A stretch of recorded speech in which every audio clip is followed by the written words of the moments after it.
y'all, I am cooking another easy dinner tonight. So I wanted just to jump on real quick and show you. I'm making a Sloppy Joe Casserole. Let me cut that down a little bit.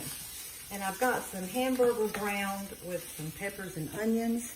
And the next step is to add manwich. It's just another way to make Sloppy Joes without them looking at those hamburger buns and saying, oh my God, Sloppy Joes again. So I'm going to turn you down so you can see what I'm doing. I get a lot of questions on the smooth edge can opener. So with the smooth edge can opener, this round piece, I wanted to put it on the top, but you don't. You put it on the side, and then you just start turning, and it attaches to the can.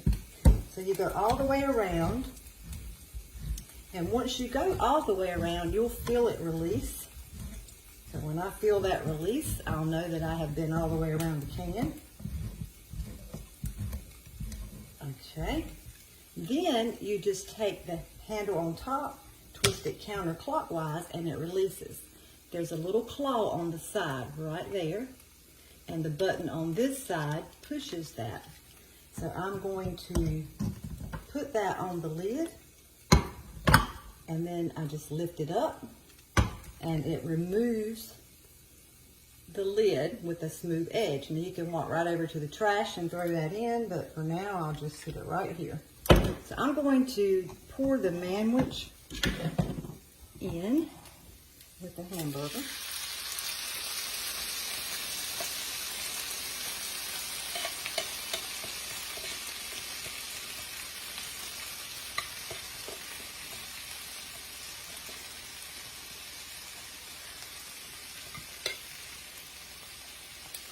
This is our scoop and spread tool. If you watch me often, you know it's one of my favorites. I love it because it's so tall, and you can get everything out of a jar with this.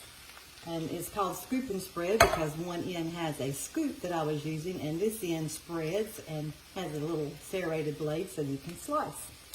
So that is the scoop and spread. So now you just stir this together, just to mix your hamburger good. So far it's still sounding like Sloppy Joes. I know it is, but we're going to show you how to make it a casserole instead of your traditional Sloppy Joes.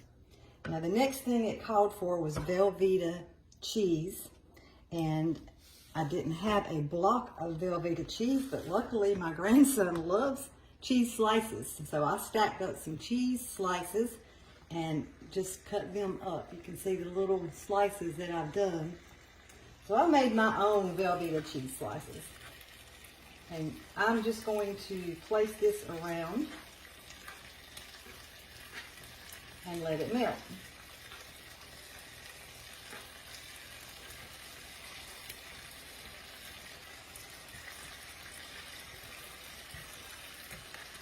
Okay.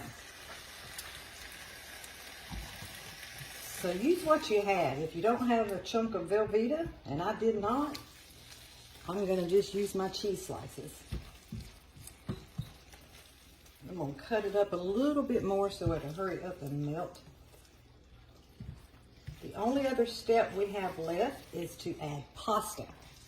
You could probably do this with rice, but we like pasta. So I have got my pasta already done. Cheese slices are not wanting to melt good for me. I use the 3-quart microwave cooker, and it comes with a 2-part lid. I had to take the inside lid off. The inside lid will keep this from boiling over in your microwave. And this little magic pot cooks the best rice ever that you could possibly make in the microwave. And it's got drain holes on both sides. So I was easily able to walk over to the sink and then drain my pasta. So I am using little wide noodles with this. And let me cut the oven on. I forgot to do that. This is going to finish off in the oven. I'm going to go ahead and dump this pasta in.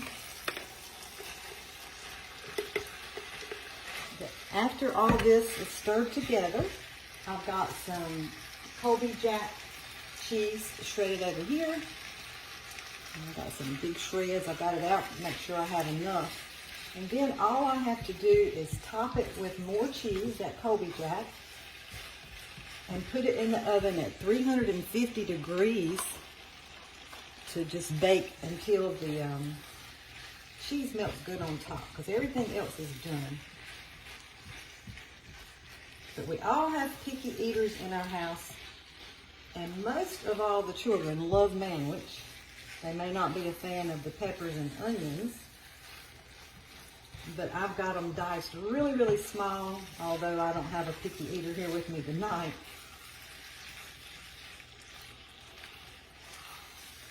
The cheese is firmly melting in there, y'all. It sure smells good. Okay, I'll show you one more thing and then I will leave you alone. I often say that I remove the handle to put it in the oven because the handle is not oven safe. There is a button right here, and I get asked, I wish you would have showed me how to remove that handle. So the button, you push it in and you pull back.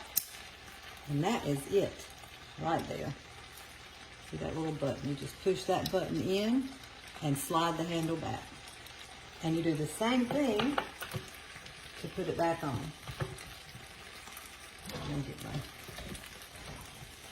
This part gets hot too, so I use my little oven mitt. Y'all see that? Doesn't it look delicious? So all we'll do now, I'm going to go ahead and cut that off, and I will just top that with my shredded cheese and pop it in the oven until that cheese on top melts good, and then we'll have it done. So how simple is that? And it's quick.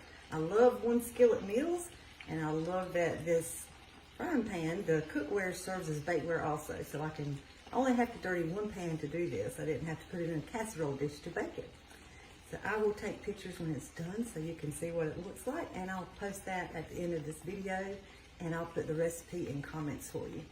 Thanks for watching, and y'all have a great night. Bye-bye.